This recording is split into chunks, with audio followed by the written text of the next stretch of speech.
Okay then, let's do this. Man, it has been a very, very long and busy weekend, especially for me. Yeah.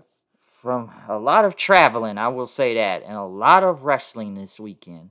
A lot. But at least we're ending this weekend strong. NXT Takeover 36. This is the review. Like I said, gotta start it off. Gotta end it off right. Cause from the United Center, from Friday to AEW with CM Punk to Saturday night with SummerSlam and whatnot, we have finally reached it to Sunday. So yes, we are here. NXT Takeover 36 review. But first, let my co-host introduce himself once again. Oh yes. Thanks for having me on the show, Bryce. Yeah. Once again, it's Kyle Coleman, and I was supposed to be doing a SummerSlam review last night, but things kind of got in the way. But NXT was a okay. I mean, it was a good show. It was just the build to the show was just lackluster. I just really wasn't in it. I no lie to you, Bryce. I missed some of NXT. I missed this past week. I heard when Ilya when it gets Pete Dunne. I missed it, and I really wanted to see that match too. That was actually one of the matches I wanted to see, but yeah, it just I don't know. I guess because how NXT is being presented, and that's what I think the reason why I'm kind of leaning back on in NXT because it's just not being presented as a brand that I should be watching. Yeah, and there's been a lot of comments lately wondering if NXT is dead. A lot of people have said that recently. Just a lot of I don't know changes and releases and yeah, I heard and I know everybody talks about Nick Khan nowadays. I heard he did an interview. I haven't really looked into it, but he talked about a lot of recent changes because apparently NXT is supposed to be having a lot of changes and whatnot. Supposed to be revamped. I don't know how many changes, but it's supposed to be a lot of changes coming to NXT. I mean, I wouldn't be surprised the way they've been presented it is they on a course of changing things up, and so I kind of figured that they on a course of basically breaking things down and rebuilding it back up, and we saw that tonight. Mm. And basically, we basically saw that tonight. Especially the last two matches really let everybody know it's a new NXT coming. Yeah, because I look at Takeover tonight. I think the show is very predictable, Yeah, very very predictable, and it wasn't bad. I'm not saying nah, it sucked. It wasn't a bad show. I think it was still really good. yeah, I think the last part of the show we'll get to that, but I thought the last part was good. It was okay and whatnot, but we are gonna get more into that. But yeah, it's supposed to be a lot of things changing in NXT, and listen, like I said before, people say NXT is dead. It's just been too much weird shit going on, booking decisions, and everybody talks about the whole Vince and Nick Khan getting hmm involved, and that allegedly Triple H is not untouchable or whatever powers that be are taking him off of that power and what I don't know how true that is, but NXT, a lot of people say it has changed. yeah. It has changed. I saw the change. I really saw the change really back when Karrion Cross going for the NXT title. You had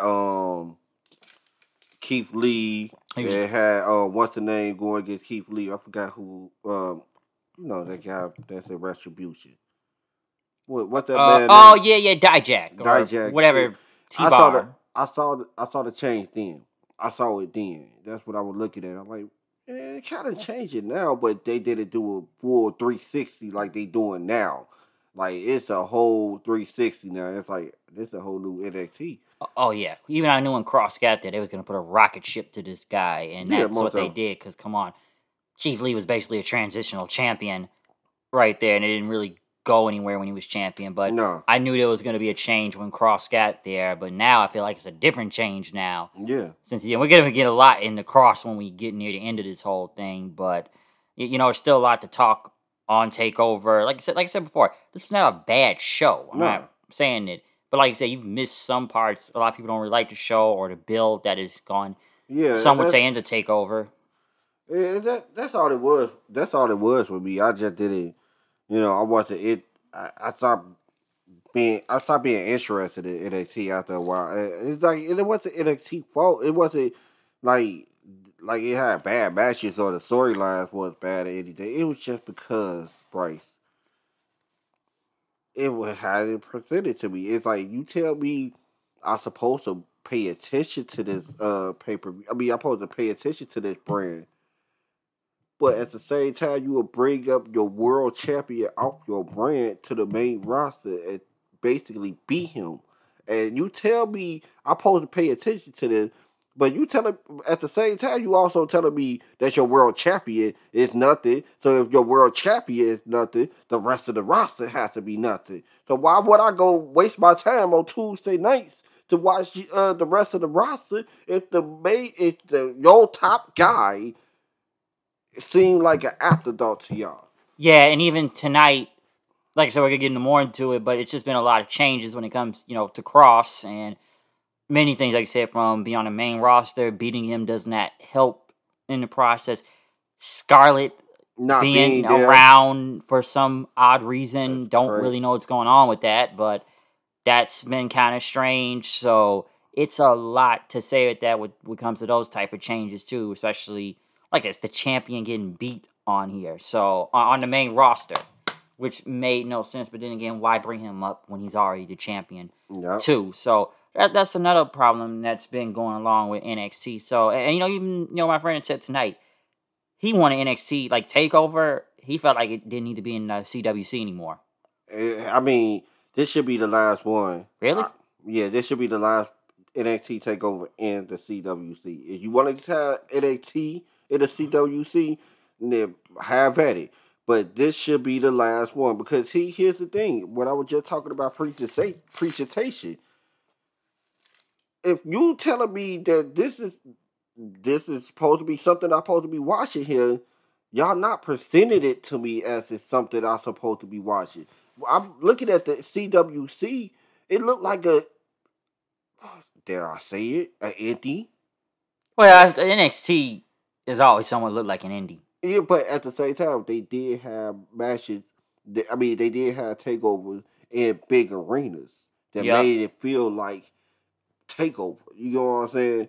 Takeover Brooklyn would never feel like Takeover in Brooklyn if they had it in some Ricky Dink gym down the street from the Barclays Center. You know what I'm saying? Even in Chicago, it was at the Allstate Arena. Right, they had it in the Allstate Arena. Would it have been cool that they would have had it in some Moraine Valley College gym? That Come would on, look bad. That's some indie level shit. Right, so that's what I'm saying. Like, you need to present Takeover as a huge event. Because NXT is basically, how can I say this? PWG on a budget. Yeah, it's an indie on a big budget. It's an indie. I don't know if I ever said it to you, but I talked to my brother a long time ago, and I always said it's always been an indie indie production with a big budget, a huge budget. I can sign any indie star that from anywhere, from England to Japan to Mexico. I can sign them because I got a bank. I got bank. And you know what I'm saying? But let me say this though, before we continue. I always thought NXT should have been, like you just said, an indie production on a big budget. Just keep it at that. It should have never been something that you would post a third brand. It should have never been a third brand. It should have never been a farming system. Yeah, not even developmental. It should have never been that. It should have just been something like an indie promotion, like an independent thing full of independent stars that everybody that the hardcore fan base like me and you would have known. People that we know, because we know Vince is in the business for entertainment. not in the business for wrestling. Triple H was trying to give us something like, hey, we got a lot of hardcore fans here. Let's capitalize. Oh, my bad. Belching, my bad. But they were trying to give a lot of hardcore fans what they wanted. And that was an independent promotion on a big budget. You know, and that's what it should have been. It just should have been an independent promotion on a big budget. Do not try to make it a farmy system for for Raw and SmackDown. It should have never been that. It shouldn't because these guys didn't. First of all, these guys didn't make it to the WWE for a reason. I ain't saying it's a good reason. I ain't agreeing with it, but it's a reason why these guys, who mostly in their 30s and mid-30s, touching 40, some of them, they didn't make it. It's the reason why they didn't make it. So, just keep. You should have just kept NXT as an independent promotion. That's because let's remember they did sign a lot of guys from the indies, and guys that have been in business for over 10, 15 years, if not. And we've heard the whole quote about they don't want midgets or guys over 30 anymore. It looks like they don't. And with a lot of the recent releases that have happened, some of those guys were already pushing 40 and whatnot. Bobby Fish. Yeah, Mercedes Martinez. She was Martinez was on Indies apparently for 20 years. And see, there we go. It's a reason why you didn't make it. I ain't, like I said before, like I just said, I ain't saying it's the right reason or the wrong reason why you didn't make it, but NXT should have been that little place that it was between WWE and the independent scene. That's how it should have. It should have been that perfect middle of the WWE and the independent scene. You had the best of both worlds. You got the big production of the WWE, and you got the in-ring style of the independent scene. You can't get nothing better than that. You a hardcore fan. You love it. So that's why NXT was so hot in 2015, 2016, 2017. That was so hot. That was when they hottest years because you just mixed it. You just mixed the best of the both worlds. The WWE production with the independent scene, that you just made a perfect combination. And so why did you step away from it? Because you thought, hey, we should use this as a farming system to put these guys up on the main roster. No, that was what OVW should have been sealed there for. You should have kept that. That's what you should have never knock out FCW. You should have made NXT and kept FCW as your farming system. You didn't need to take away FCW. You just didn't need to. That was just unnecessary. They should have kept OVW? Yeah, they could. Yeah, because see, here's the thing. Now they facing the fact that they can't get stars or they can't build stars. This is the reason why. You think you gonna make a star out of the person who been in the independent scene for the 20 years? No, you're not gonna make a star out of them. They couldn't be a star. Like I said, I'm not knocking these people, but they wasn't good enough to be a star 20 years ago. Why do you think they gonna be a star now? That's all I'm saying. So you should have never got rid of SCW or OVW. You should have never did that. That was the dumbest thing ever, really. And you should have just made NXT and just kept the farming system. If you want people to come from the farming system to SmackDown and Raw, yeah, go do that then. Go to the farming system and see what you could pick up. But you can't do it you can't pick up guys from the independent scene or be NXT, basically independent scene. You can't pick them up and basically say, hey, they're gonna be a star on the main roster. No, it's a hit or miss. Do you think the Performance Center is working? Obviously, it's not. It's like I'm glad you asked that question. I don't think it's working. No, it can't be the facility. The facility is a beautiful facility. Oh yeah, There gotta be the trainers. It gotta be the trainers. Matt Bloom, aka Prince Albert, Bernard. But right, these trainers are. I don't know what's going on, but they not training them First of all, Albert. First off, let's just be honest here. He wasn't a big star. Maybe in Japan. Maybe in Japan, but he wasn't here. And he was so you try to teach him how to wrestle. I'll give you that. You could probably teach him how to wrestle, but how to cut a promo, how to build a character, you are not good at that at all, sir. You didn't know how to build a character. You ain't know how to cut a promo. Let's just be honest here. I remember you, sir. You was a good hand, but that's about it. And you know, my neighbor, I remember he said something to me the other day about between the Performance Center, even the New Japan Dojo. That when it comes to Performance Center, he told me that they were training guys to be, you know, characters and whatnot. With the New Japan Dojo, that was training athletes and whatnot. Because it's different between both of their systems, depending, you know, like I said, New Japan Dojo, that's different. Right. And there's a lot to say about that.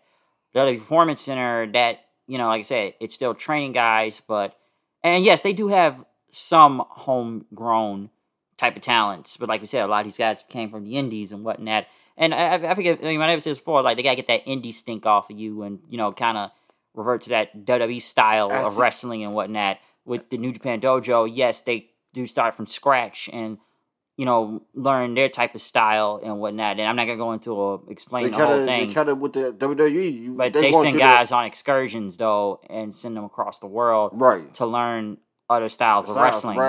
And so they can come back to Japan with whatever type of gimmick or whatever they got going on, so they come back off of excursion and, you know, try to make a name for themselves off there before coming back, you know, to the actual New Japan and whatnot. Right.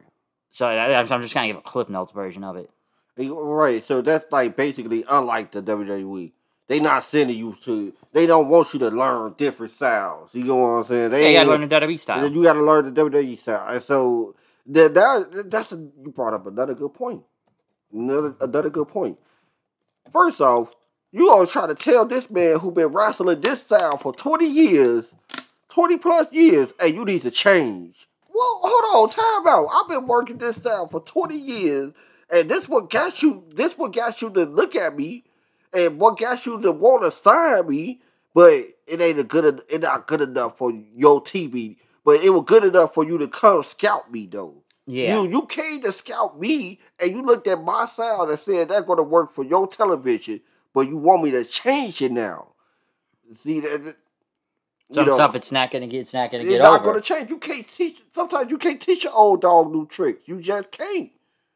Yeah, that's sometimes you just can't, man. You can't teach this independent wrestler who been in the independent scene doing these hard hitting matches and tell him, hey, you need to stop. We need you to do this. Unless they give you some type of gimmick. That's a hard-hitting sound. Like Shinsuke Nakamura. He the king of strong style. So they could have just changed him. Ain't no changing him. He wasn't going to change. They either going to take him as he is or put him on the show. I just think now, like, he still can do that, but at the same time, they've, you know, made him to the point where he's trying to be more entertaining and whatnot, especially, you know, what's going on right now with the Boogs guy and, you know, the dancing. Well, which he's always done that. Right. And stuff. And now it's like, you know, they've been trying to make this as big as possible with the guitar. You know, personally, I like the violinist guy when they had him out there with him, but, yeah, I like that one better, though. Yeah, but still, it's entertaining to see the Boogs thing, and it's still fun to dance along to, and it's over with the crowd.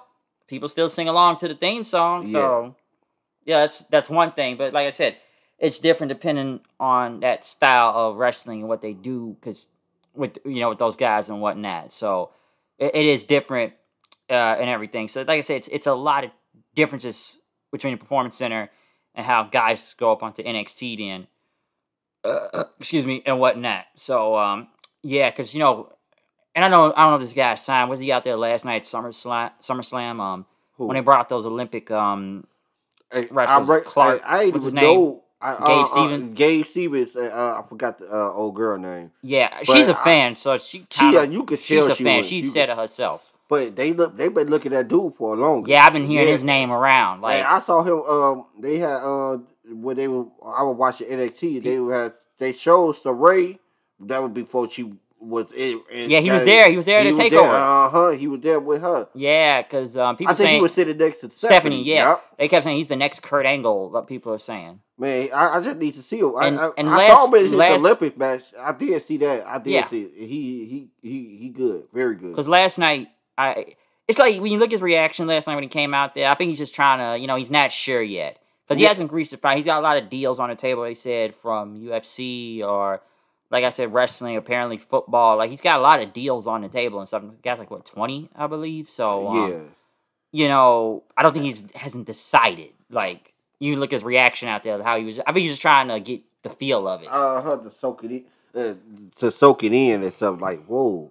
Hey, there's a lot of people here. Yeah, 50,000 people. 50,000 people here. Which, it's kind of crazy. The crazy part about it is last night he would have got used to it if the Tokyo didn't get smacked again with the COVID. He probably would have got used to it. Like man, goddamn, there's a lot of people there was here. they didn't do this in front of anybody. Yeah, there we go. So he came out there in front of 50,000 people. Like, my God, whoa!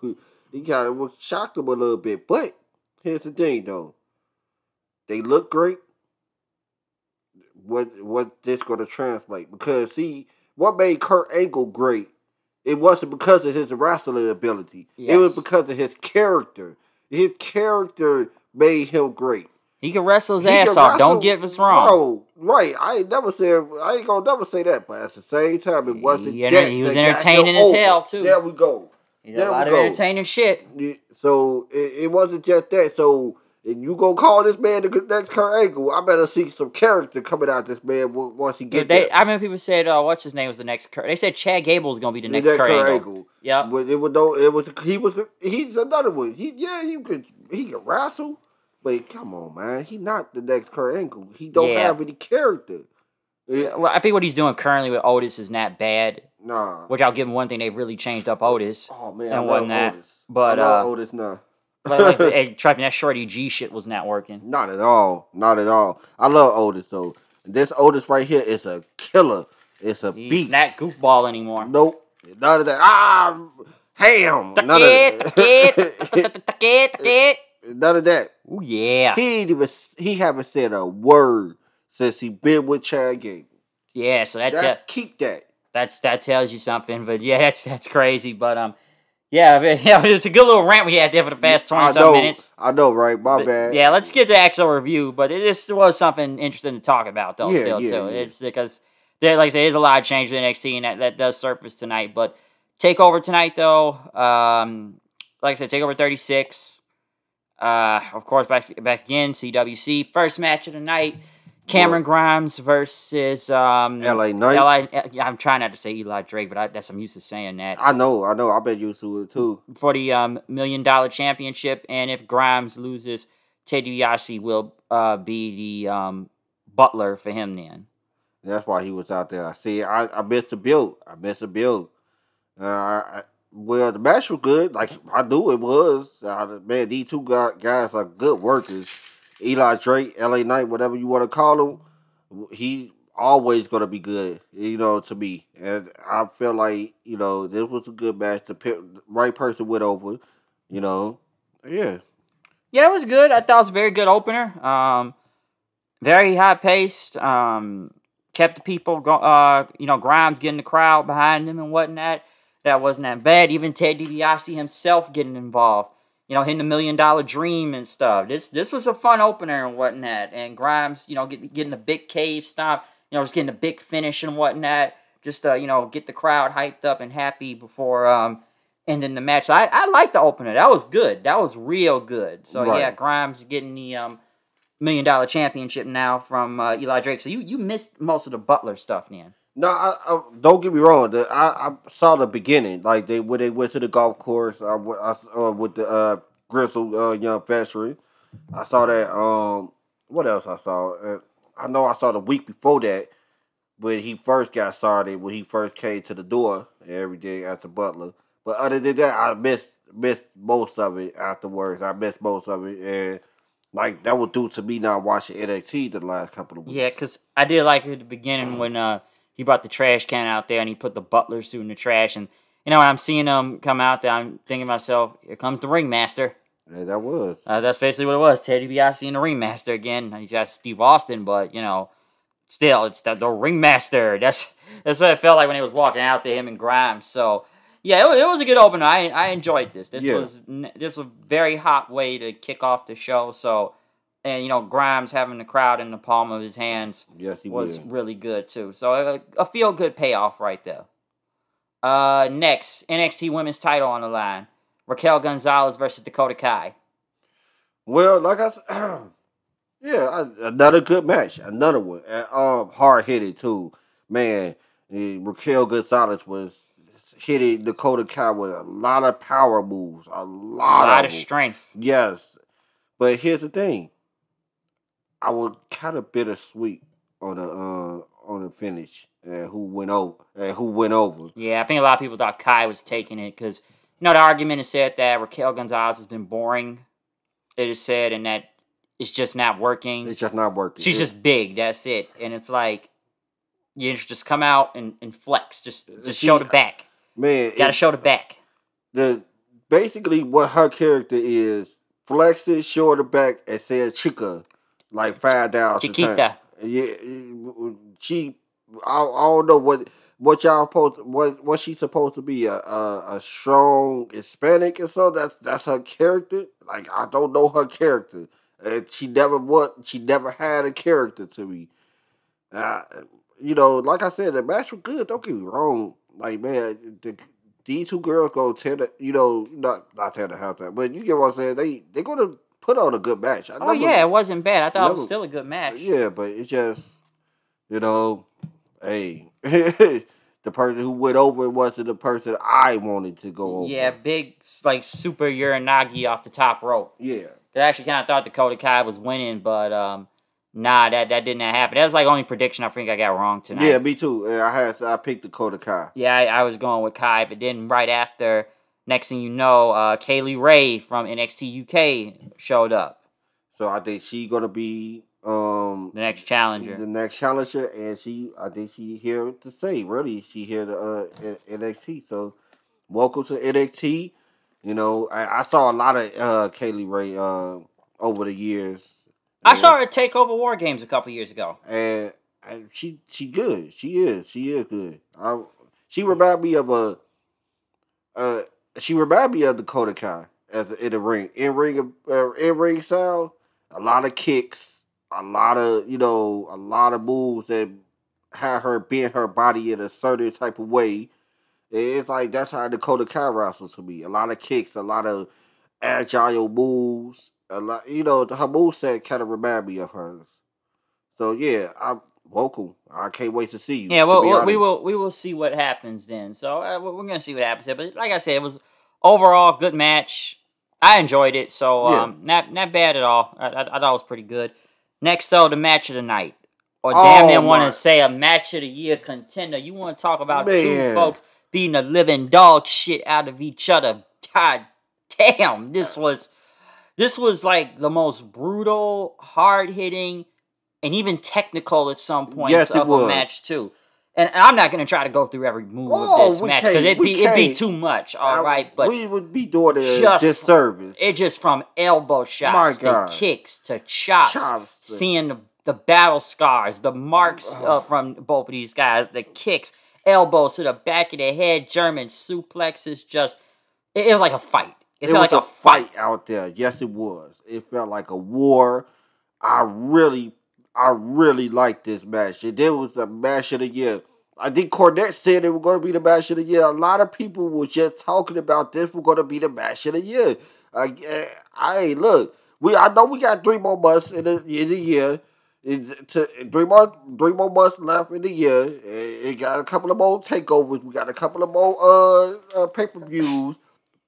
You got a couple of more pay-per-views, in here. But guess what? I think if this not going to be the match of the year, they're going to be the match of the third match of the year or the second match of the year. It's going to be top 3. I can't really give it no good service. I'm telling y'all if y'all didn't watch the match, go back and watch. This was better than the first one. Yes, it was better than the first one. If you like the first one, if this was better than the first one, I think y'all need to go. I was surprised at the finish though. I didn't think Walter was going to tap out. I did not think he was going to tap out. That was what got me, was him tapping out. Because my friend called, he was like, yo, did Walter just lose? This guy's been undefeated for 3 years, and he tapped out. That was the thing that shot. He tapped out. It was like an immediate tap out, because like Dragunov just beat the man's head in and whatnot, and just got that one choke, pulled him up, and just immediate tap. That's what surprised me. He tapped out. So that's what got that's what just got me about it, was just tapping out right there was insane. So like I said, this was just the most brutal match you could see out of the entire night. Okay, Dragunov, man, that guy, you look at that guy's size though. At the same time, he's just like I don't know. He's just strong as fuck. Okay. Yeah. And he one of those type of guys that, you look at him with short in stature. They say he around like 5'10". So I get him that. But he's like a human missile. He a human missile. He know how to throw his body. You know who he reminds me of? That man over there at AEW. Oh yeah, Darby Allin. Yes. He looked big. Just a little bit more solid though. Yeah, he more solid than Darby. But the way he wrestles, the way he throws his body, it reminds me of Darby. And man, great analogy. Yeah, and but just this match was just, like I said, just the chops, like Walter, and just going from the top rope. And I'm surprised. I'm surprised this wasn't 30 minutes out there. It was like 20 something minutes, I believe it was. But this was like some almost even a little close to MMA style. Like, I wouldn't have been mad if this was the main event. This could have ended the show right here. It could have ended the show. I remember I told you, I'm like, man, we could have just turned this off right here and started the review. I would have been okay with that. Like, dude, good luck following that, because that in the crowd they couldn't. And see, they could not follow that. The last two matches could not follow that, Bryce. It couldn't. I'm sorry. We just sat here and watched the rest of the show because we knew we had to have a review. But other than that, if we didn't have to have this review, I think I would have been checked out a long time ago. You could have just turned it off right there, right now, and been done with it. That's how you felt. It just would have ended right there, right now. Because this was just, it was insanity. Okay, this was just ass kicking. It was an ass kicking match. That's all I can really say about that. So everybody out of the edge of their seat. The crowd was going nuts for it. Of course, you got your fight forever chants and whatnot, but this shit was just awesome. I can't say nothing else great about this. Like, it's just so damn good. It was like a fight. Like I said, just two guys beating the dog shit. Even, my friend had called me. It was like, he compared this to like Japanese strong style. Motherfucker, this was UK strong style. Yeah. Okay. I didn't want to say this, while you was on the phone. I've been watching both strong style. And don't get me wrong, Japanese is the king of strong style. They're always going to be the top of it. But they better watch out. UK is right there behind them when it comes down to the strong style. And I kind of like theirs a little bit better. Because Dragunov's like, what, Russia, I believe? Yeah, he's Russia, yeah. Yeah, them niggas is tough. Tough. But this was a good match, man. Yeah, like I said, you just see the scars and stuff, so... Yeah, man. Even my friend was like, man, what are they doing over there in that UK show? It makes you want to watch it. You know what I'm saying? That at least made me want to watch it. I just don't have the time. Same here. That's it. I have too much wrestling. I can't put all of it together. So yeah, this was just insanity out there. So yeah, definitely great. But yeah, we got to move on from this one. I can't say nothing else. We can't say nothing else about it. About this, but next match. Adam Cole versus Kyle O'Reilly. 2 out of 3 falls match. A match I feel like I've seen one too many times now.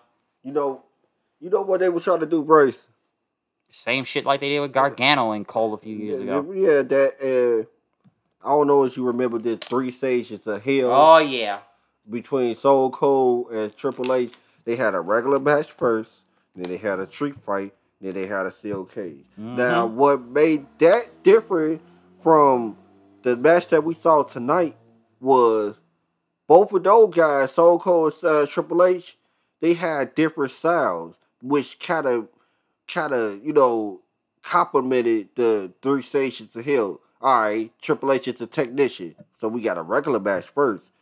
Stone Cold is a brawler, so we got a street fight second. So it kind of made sense. Like, okay, they try to, how can I say it? Make sure they compliment their styles. My bad, y'all, but it compliment their styles. This match right here, it just didn't compliment their sounds. It's like, we seen this already. We see the Unsanctioned match, a.k.a. a hardcore match, a.k.a. an extreme rules match. Whatever you want to call it, that's what an Unsanctioned match is. Yep. No rules. And that's what the street fight was. And, my friend was kind of mad. My friend Steven got mad because I guess he didn't draft. He got fucked on his whole DraftKings, picks, which he had a perfect score, basically, I think, because he predicted everything that happened tonight. But I guess he expected, Cole to get the first win, and then Kyle to get the second one. He will get the first one, and the face will get the second win. Right. Because it kind of went here and there. Because Cole and O'Reilly's like, okay, well, Cole won the regular match, so O'Reilly's got to win the regular, and regular one, and Kyle won the unsanctioned one last time, so Cole's got to win the street fight part. Which, by the way, that thing with the chairs looked brutal when he threw him off of it. And, when they had the chair set up in the middle of the ring, standing up, and he, threw Kyle off the top rope. Brutal, and then, hit the last shot, and it was done in the second round. Right. So the third round came to a steel cage match. Well, it took forever to set that thing up. They had to play another review. Squish the trash can. They had to play another review, and to buy time for them to fix the cage. And you know what? It was very anticlimactic. And it was pretty short, too. Yeah, because as soon as they got the cage done... Panama Sunrise off the top cage, but every time he never wins with that move. Nope. Then he got the handcuffs. Handcuffed O'Reilly to the rope. Kicking the shit out of him. Then O'Reilly hooked him with the heel hook. And that was the end. That was it. And it was so anticlimactic. You was like, he lost to a one-armed man. Yeah, I walked out the room. He lost to a one-armed man because his other arm is handcuffed. So you trying to tell me this how you want Adam Cole if he is going to leave? Yeah, allegedly. If he is going to leave, this how he left right here. Losing in an anticlimactic way plus to a one-armed man. Because, with the whole... Like I said, with the rumors with this, just from, I don't know, like, it's always been rumored that Cole, he could be leaving. Didn't they say Vince apparently offered him $1 million to stay? Remember, you had asked me earlier, was he worth it?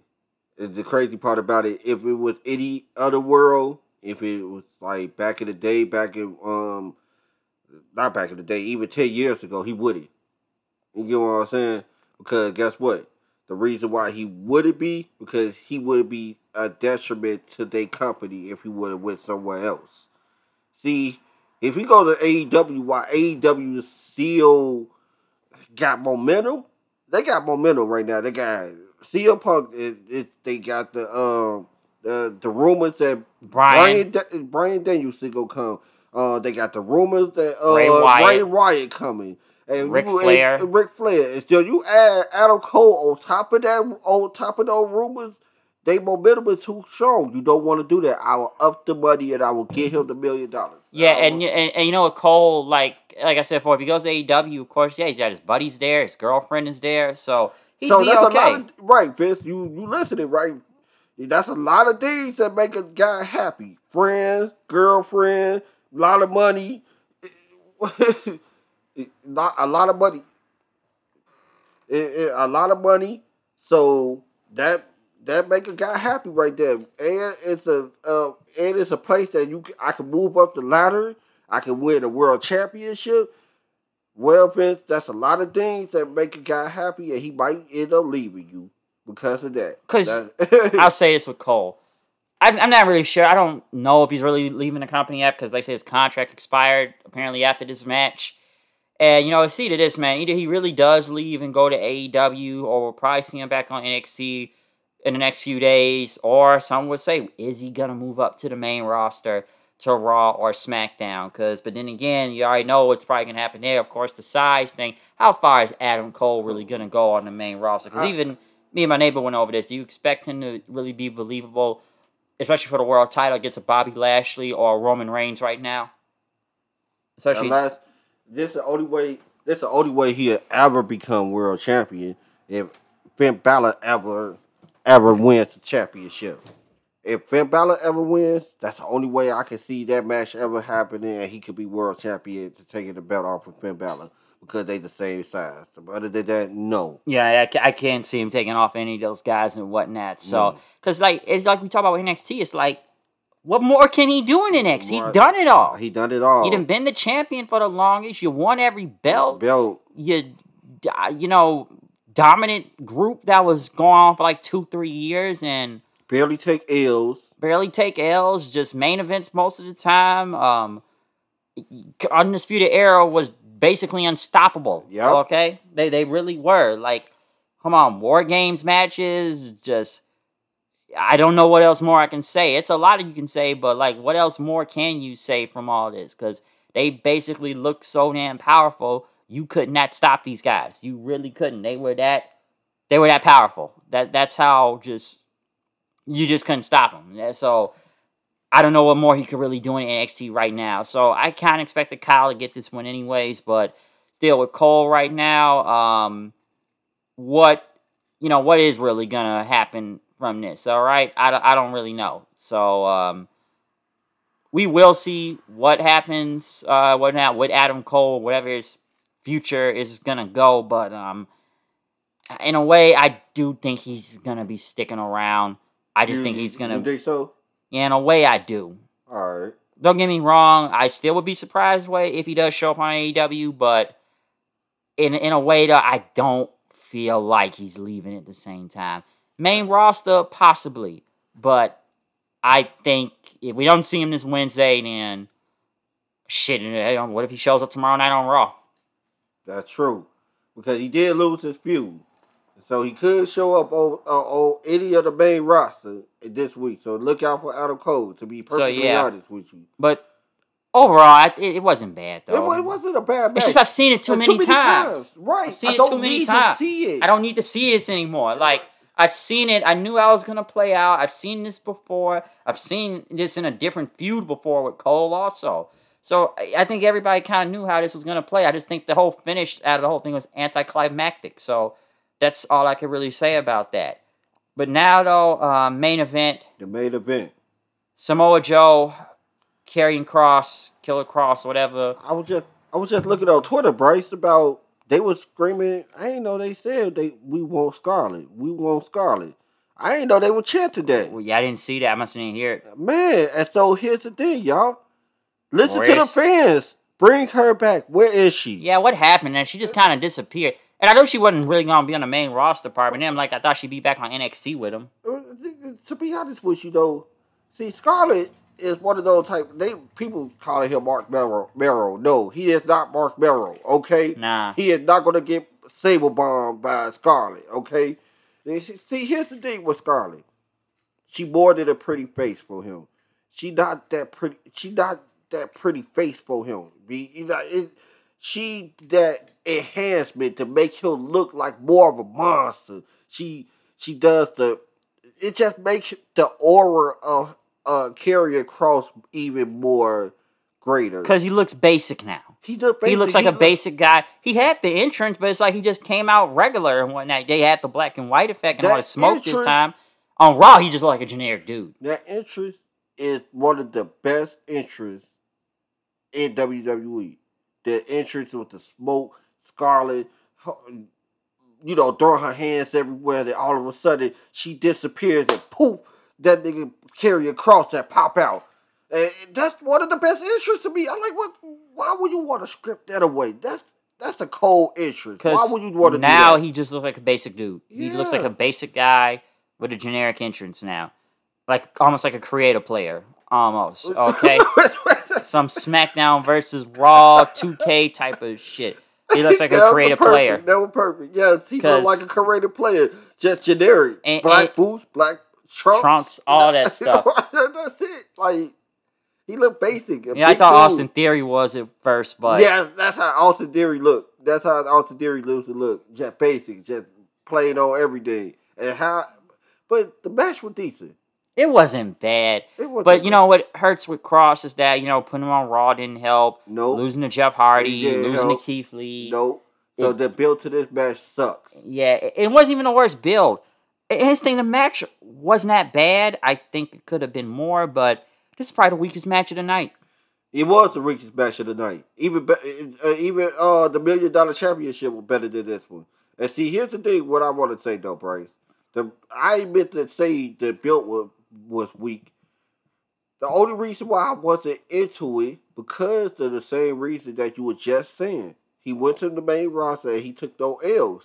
I couldn't get past that. You can't tell me on one show that he taking L, but take him seriously on Tuesday night, y'all. It's like two different universes now. Two different universes. Hey, he's an unstoppable killer on this show, but this guy's jobbing in like 2 minutes. In the next show. Like, no, I thought they was the same universe. Right? Why am I still watching him face Jeff Hardy on Monday Night Raw? There we go. Like, why am I still seeing what? It's not like Hardy's going to show up on NXT. I like Jeff Hardy, but it's not going to happen. It's not going to happen. And not going to happen. It's like you have to book him in 2 different ways. And like I said, that's the thing that didn't help. And I just felt the match was... Yeah, it's like it was what it was. I think it could have got more brutal, just giving both of these guys a style and whatnot. But some people say it was almost like a main roster match, damn near. It was. To be honest with you, Karrion Kross started to wrestle like he been on the main roster, which he has. Samoa Joe, he wrestles like that's what he been at the most of the time anyway. It's on the main roster. He was on the main roster more than he was on NXT. And the show, it had its spots throughout here in the match. Like, it wasn't all bad. Nah. See, that's the crazy part about it.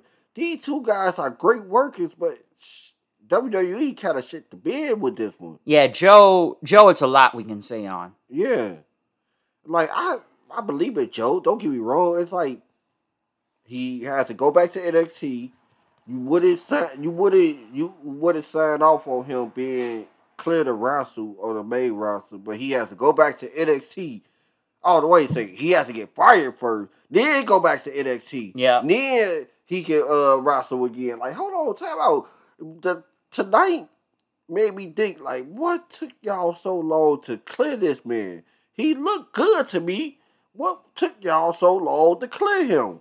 Yeah, like, were the injuries that bad? Like, what was really going on with that? Right, there we go. And the most surprising thing I saw of this match was that he did a muscle buster, which I ain't seen that shit ever since the whole Tyson Kidd incident. That's the only thing I was like, whoa.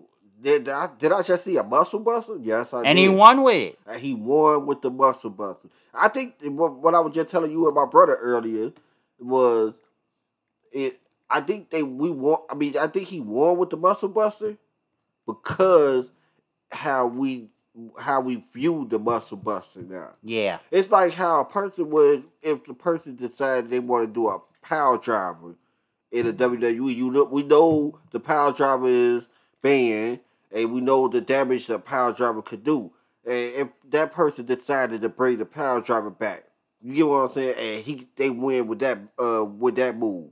They win the match with that move. It's similar because we know the danger of the power driver. Yep. We know why they banned it.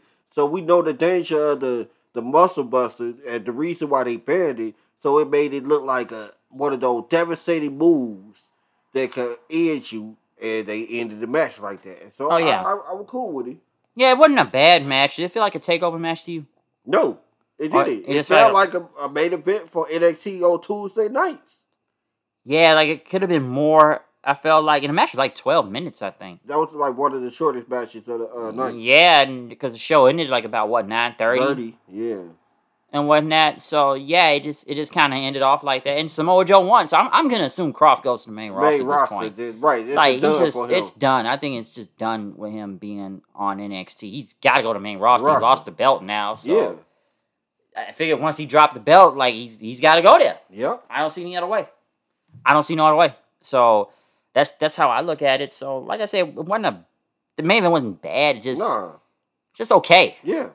It's just okay. we just know who stole the show. So like, overall, NXT Takeover 36 was a good show. It was one of those things that, yes, it was a good show, but at the same time, it's just what every day that's been going on with NXT and all the days that have been surrounded with NXT, it kind of made it feel lackluster a little bit because what the news that we've been hearing about NXT, All these revamps and because now I really am interested. I am interested to see what's going to happen now after this takeover. Yeah, now they did get pique my interest now because I'm hearing that y'all about to revamp everything. Somebody just will see what's going on Tuesday night. Yeah, it's crazy now. We go from 50,000 something in arena to to like what, like 300.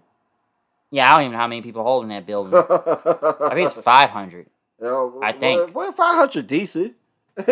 Yeah, so it's kind of crazy, but it's NXT we're talking about, okay? I just know some people getting tired of the whole Capitol Wrestling Center and whatnot. So it don't bother me that much. And I get why it's still there, and especially for takeovers right now. But I know why, and I get why. So I do understand it. But this show, I want to give it like a 7, maybe 7.5, maybe. I agree with you, Bryce. I'll give it a 7. I'll give it most definitely a solid 7. Yeah. Because here's the thing. The matches were good like usual. Never anything that's bad about NXT takeovers and when it comes down to the in-ring stuff. But like I said, like me and you were talking about, all the things that's been surrounded with NXT that kind of made it feel like less luster to me. It kind of made it feel a little lackluster. So 7 out of 10. Yeah, totally agree. Because like I said, match night obviously goes to Dragunov and Walter beat the living dog shit out of each other. Round of applause to them. That was just insanity. Like I said, that was literally the best thing on this show. But I probably would put that first. Then Grimes and Eli Drake right there. Then the women's title. Then Cole and O'Reilly, and then the main event.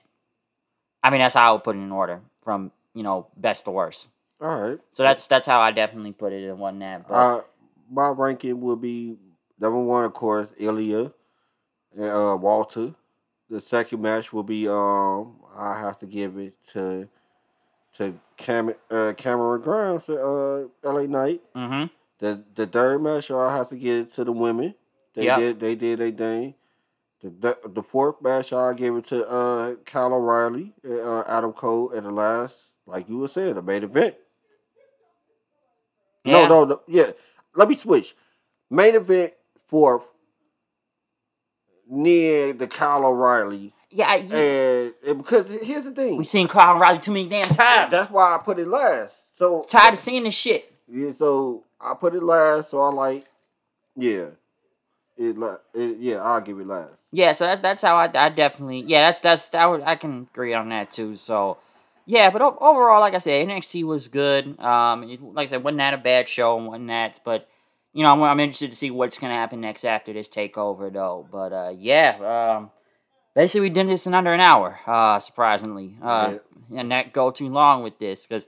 If we were doing SummerSlam, and somehow I was able to do SummerSlam in under an hour last night. But yeah, I saw that. It was like 50-some minutes. I was like, whoa, how you do a 4-hour show? I know. We wanted to just get to the main parts, and I don't think we wanted to go that. You wanted to ding, get it. Because if we went that long, that probably would have been like a 2-3 hour thing. Right. I know it would have been over an hour. I know that. Yeah, we had our reviews. Some of our reviews went over an hour. But maybe because those were bigger shows. Yeah, because the Royal Rumble, we did WrestleMania,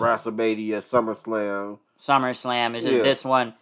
We were trying to keep this in under an hour. Like, okay, we don't want to go too long. Then it's fucking 11 o'clock, and right. We've been doing this show for like hours. Okay, the show was long. SummerSlam was long. Yes, it was very long. Like I said, SummerSlam, I was up and down on it. I already know why. Mostly, a lot of people got pissed off at SummerSlam. Probably stopped because of the Becky thing. Oh yeah, most definitely the Becky. But my thoughts on the Becky thing. Here's the thing. When she first came out, like everybody said, happy. we was like, man, haven't seen her over a year. Glad you back. She went to go challenge for the title. It didn't make sense, but hey, you back, challenge for the title. If it was a good match, 15-minute little match, back and forth, hard hitting or something, I would have been cool with it. I would like, all right, if she would have lost the belt with a decent 15-minute match, I would have been like, cool. Oh yeah, thumbs up, all right. But she didn't lose the match in 15 minutes. She lost the match in 20 seconds with a forearm and a like a rock bottom or something. Rock bottom. I call it the bookend because she lands. Oh yeah, booking. She lands on her knees. Yeah, and that was some bullshit basically. Though. Yeah, it was just some bullshit. And so that's why I'm like, yeah. But other than it was like a sweet and sour taste in my mouth after that. It was like Becky back, but y'all just killed with this shit. Bianca. Y'all just killed Bianca. Won the Rumble, main event at WrestleMania. Made her look strong. Had her beat up people. She did not take an L. I don't know what to say. I don't know. It makes no sense. It doesn't. So, yeah, like I said, SummerSlam was like an up and down thing. Brock. And then, we talk about Brock and Becky, apparently they were counter moves against the whole CM Punk returning thing. I say Becky wasn't, but the Brock was. Real talk. Becky wasn't because we kind of figured what was going on. We knew she was coming back soon enough. But Brock was a counter move. He was a counter move. They just went to the safe and say, how much money you want, Brock, we'll go give it to you. Yeah, pay him triple. Yes. Whatever you want, Brock. Just come back, Brock. Yeah, we need him back. I'd rather seen him against Lashley, but yeah, me too. But they gonna have another one against Roman with the roles are reversed. Yeah, I'll take him. So like I said, SummerSlam. We're not gonna go into SummerSlam that much. I just had to get your little quick thoughts on it. Yeah, real quick. Yeah, SummerSlam was a solid 7 out of 10 itself. Because here's the thing: all the good stuff was good. Very good. All the bad stuff was just very bad. And they had unnecessary stuff. Like The Miz coming out with the Dripstick 2000. I didn't care about the Dripstick. I don't care about the Dripstick 2000. So why are you coming out on a pay-per-view? Even a rematch. That was a horrible match. Horrible. If she did not make any type of improvement, why did you sign her? It makes no sense. And I tried to give her a second chance. I actually did try to. I did too. I didn't want to be one of those guys who was just like, even a reback. But now I am one of those guys like, even a reback. Because guess what? Why did you bring her back and she didn't make any type of improvements, man? It's the shits. Alexa was like, oh my God. I looked at Alexa like, my God, you look like a ring general compared to this woman. Yep, I didn't need to see Drew and Jinder. That was one-sided as hell. Yeah, 4-minute match, cut it quick. And why did we have to have this match anyway? It was just to sell me the toy anyway. I didn't want the toy. I'm too old for it. So I don't want it. So why this match has to happen at SummerSlam? You could have just blew off the feud last week on Raw. Real talk. Yeah, it could have just been done. It didn't need to be there. Like I said, the bad stuff was bad. The good was good. Y'all know Edge and Seth was the match of the fucking night. Yes, it was. The Brood. The whole entrance. The whole match was very good. The match was just very, very good. I'll give you the match of the night. I kind of figured it was going to be the match of the night. I called it before, and I'm like, yeah, it's going to be the match of the night, of course. But, yeah, SummerSlam was a solid 7. Yeah, I agree. It's just some people just was like, fuck this after the Bianca thing. I mean, I almost did. Like, fuck this show. I'm done watching it. But yeah. But yeah, like I said, other than that, though, just had to say something about that. Like I said, it's just been a long weekend. Especially me, I've just been all over the place. Like I already said, that damn trip to the United Center. I'm not going to go much in that, but you already heard me talk about it online. But, right.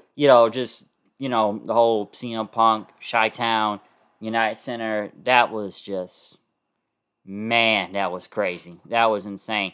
Free ice cream, though. Make sure I got that ice cream bar. That shit was tasty. Man, that was some good ice cream. Man, I heard it was like a chocolate covered vanilla bean. Oh, okay. That shit was cold though. That was good. That was some good ass ice cream. But yeah, Punk being back and Rampage and sent through a dark taping and just a lot of cool stuff. Hey, I got to see Sting. Okay, I'm kind of glad. I'm glad I got to see Sting live. Man, that's one of the things I want to do too. Is Two things I got to see. I got to see Punk come back, and I got to see Sting. So those were two things. It's like I've never seen Punk before, but I got to be here for the return after 7 fucking years. So, and like I said, people went batshit crazy. Like I said, I was surprised to see people cry out there. I was surprised to see that. I was very surprised by that. I pop hard. Don't get me wrong. Like man, I was happy, excited, but I ain't to the level of cry. I get it was cheers of happiness for people, but right. I was that going that far. I was just happy and hyped up. That was my reaction. But yeah, hey, I got the footage on YouTube right now. Hopefully nobody takes it down, but gotta make sure I uploaded that shit. Right. I recorded that motherfucker. Half that shit was people jumping on their seats, just. I saw it. Yeah, it was insane, man. I know it was different on TV and between being there live. I know it's a big difference. Oh, yes, it was. Man, when you can't hear the music due to the crowd, it's fucking insane. Man, I could not hear the music on TV. I was trying to go along with it. Like, I can't. I lost the words. I can't hear the music. Yeah, you can't hear it. So, like I said, it was just insane on that show. That was just crazy. So, like I said, they haven't done the United Center in so long when it comes to wrestling events. So the last time people really sold out was when WCW Nitro was around. Right. And whatnot with Dennis Rodman and NWO and Sting coming from the rafters and whatnot. So, this was very different and some would say even a game changer. Yes, it is. It is a game changer. Well, I said weeks ago, I might have to go back on my word, but I said weeks ago that it wasn't a competition no more. I'm like, this not a competition. It can't be a competition. CM Punk coming there made it a competition now. Local people. Because guess what? For y'all who did it, was it a live or who did it experience the Monday Night Wars and the war between WCW versus WWF, damn it, it's back. Because here's the thing. People might say, oh, nah, Kyle, you don't know what you talking about. There ain't no competition. There ain't no war. There ain't no none of this and that. I don't know what y'all looking at. I have to swallow my word, too. I said it a long time ago it wasn't no competition. But I have to swallow my... They throwing punches now. They throwing haymakers. They got to see CM Punk. We got to see if Daniel Bryan going to come. We got to see if Bray Wyatt going to come. We got to... Man, it's some people... They're going to change the game for them. And those are game changers. Those 3 names right there, those are game changers. Yeah. They ain't no Matt Cardona. They ain't no. It's Matt Cardona. I'm not Matt Cardona. It's like, it's none of that. It's like, it ain't no Matt Cardona. It ain't none of these guys who didn't really matter in the WWE. No, these are main eventers. Not the leftovers. These not the these are main eventers. This is the entree. These are the guys, these are the meat and bones who was in the main events, who was in main events of WrestleMania, who wrestled for the WWE Championship, the Universal Championship. These guys' name ring bells.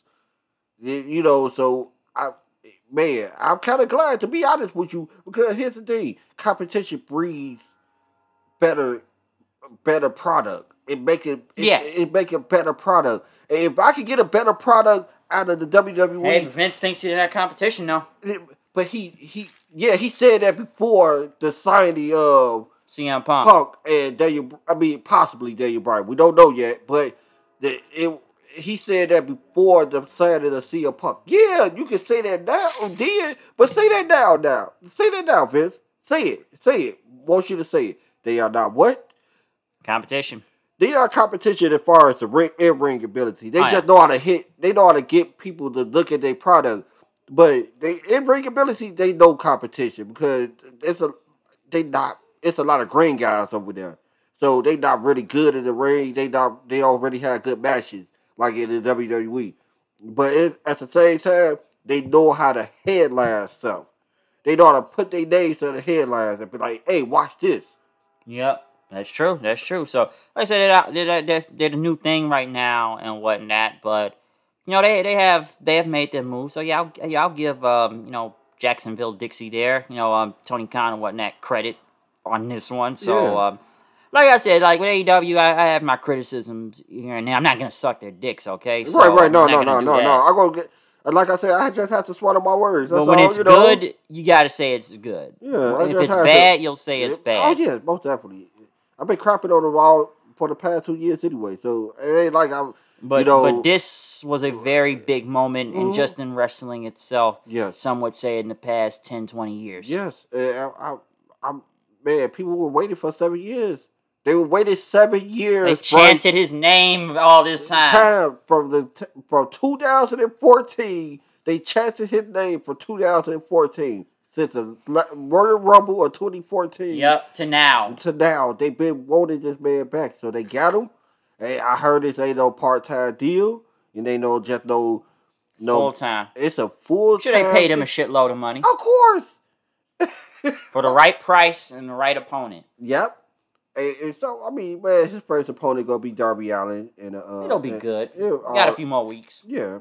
So, I can't wait to see him on his first Dynamite this Wednesday. Definitely. But yeah, we had to get a little bit of SummerSlam and AEW now. Just because we need your opinion on it. You didn't get your opinion on that's I kind of figured you were gonna ask me that. Yeah, I was ready for it. Yeah, so I had to get a little quick thing on both of those. Like I said, it's been a big weekend. Yes, so it has. it's just been a lot of shit going on and whatnot when it comes to wrestling. But yeah. We're going to end this off right here. Comment, subscribe, follow me on Twitter at HoodedKnight890. Do you have anything to plug before we go? Oh, yeah. I just want to plug my Twitter account. You know, you can follow me at StraightFace40.